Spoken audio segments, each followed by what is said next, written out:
ოპოზიციამ დილიდან საკრებულოში ხმაურიანის ხდომა დაანონსა სამიზეზი ისანში დაგეგმილი მრავალფუნქციური კომპლექსის განაშენიანების გეგმის განხილვა. ოპოზიცია ამტკიცებს, რომ პროექტში მთელი რიგი ხარვეზებია და მას საკრებულო მხოლოდ იმიტომ ამტკიცებს, რომ ბიძინა ივანიშვილს ბიზნეს ინტერესი აქვს. ამ ბრალდებებს უსაფუძვლოს უწოდებენ ქართულ ოცნებაში და პასუხობენ, რომ სპეკულაციის მიზანი ფონდ ქართუს და ბიძინა ივანიშვილის დისკრედიტაცია.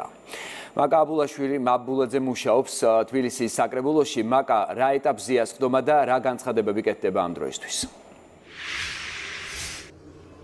ლევან, საკრებულოს სხდომა სულ ცოტა ხნის წინ დაიწყო და შეგვიძლია ვთქვათ, რომ ჯერჯერობით სიმშვიდეა იმის გათვალისწინებით, რომ დეპუტატები ჯერ დღის წესრიგში არსებულ სხვა საკითხებზე მსჯელობენ. თუმცა თუ გავითვალისწინებთ წინასწარ გაკეთებულ განცხადებებს, მოსალოდნელია, რომ იქნება კამათი და ხმაურიც.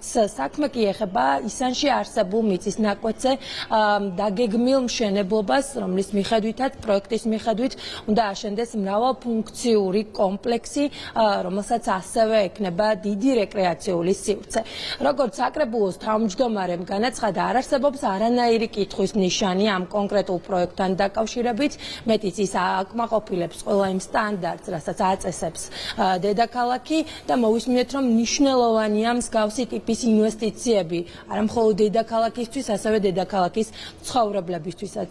თან იმ ფონზე, როდესაც საუბარია მიწის ნაკვეთზე, რომელიც წლების განმავლობაში სარგებლობაში არ იყო და ის ახლა ამ პროექტის განხორციელებით განსაკუთრებით დიდ მნიშვნელობას შეიძენს. თუმცა სრულიად განსხვავებულად ფიქრობს ოპოზიცია, რომელიც ტრადიციულად ამტკიცებს, რომ დედაქალაქში მორიგი ბეტონის ჯუნგლები აშენდება.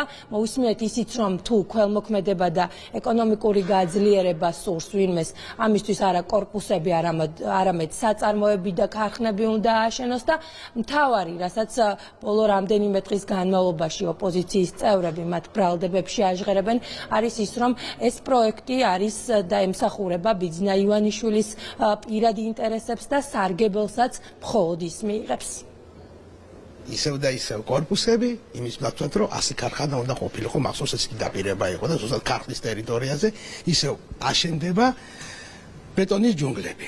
იმის ნაცვლად, რომ ის სახლები, რომელიც რეალურად ავარიულია და რომელიც საჭიროებს ჩანაცვლებას, იმ სახლებზე არაფერი არ ხდება. თუ უნდა ფონდს რეალური სიკეთე გაეკეთებინა და ქველმოქმედება გაეკეთებინა, როგორც თვითონ იძახიან, ჯობია აი ამ სახლების რეკონსტრუქცია დაეწყოთ. აქ ხდება უკვე მიღებული ფაქტობრივად გეგმარებით დავალების და განაშენიანების რეგულების გეგმის ცვლილება. დღეს გეგმარებით დავალებას ცვლიან. იგეგმება 16-30 სართულიანი კორპუსის მშენებლობა თავისი გზათაქსელით და მთელი ასე ვთქვათ ინფრასტრუქტურით, როგორც კომერციული, ასევე საცხოვრებელი ფუნქციური ზონით იქნება ეს ყველაფერი დატვირთული. რეალურად აქ არის განსაკუთრებულად მძიმე საჯარო და განსაკუთრებულად ძლიერი საჯარო ინტერესი. ეს ადამიანები არა ჩვენი, არამედ ქალაქის ოპონენტები არიან, გამომდინარე იქიდან, რომ ისინი ეწინააღმდეგებიან ყველანაირ ქალაქის განვითარებას. აღნიშნული განშენიანების რეგულირების გეგმა სრულ შესაბამისობაშია გენერალურ გეგმასთან და ჩვენ რა თქმა უნდა მივიღებთ დადებით გადაწყვეტილებას. ასეთი ინვესტიციები და ასეთი მნიშვნელოვანი პროექტები რა თქმა უნდა ჩვენი ქალაქისთვის არის ძალიან მნიშვნელოვანი.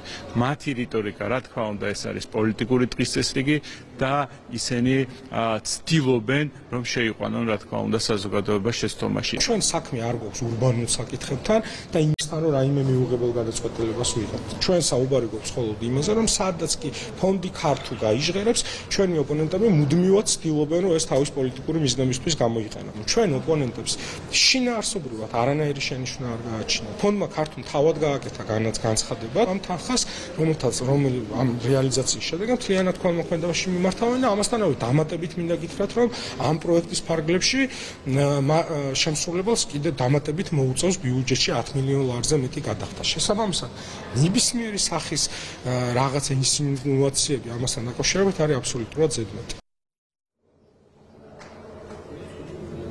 სხდომა ამ წუთებშიც მიმდინარეობს. დღის წესრიგში 28 განსახილველი საკითხია, კონკრეტულად ისანში განსახორციელებელ პროექტთან დაკავშირებით. უფრო მეც ვის რა არგუმენტები აქვს უკვე სხდომის მიმდინარეობისას მოვისმენთ.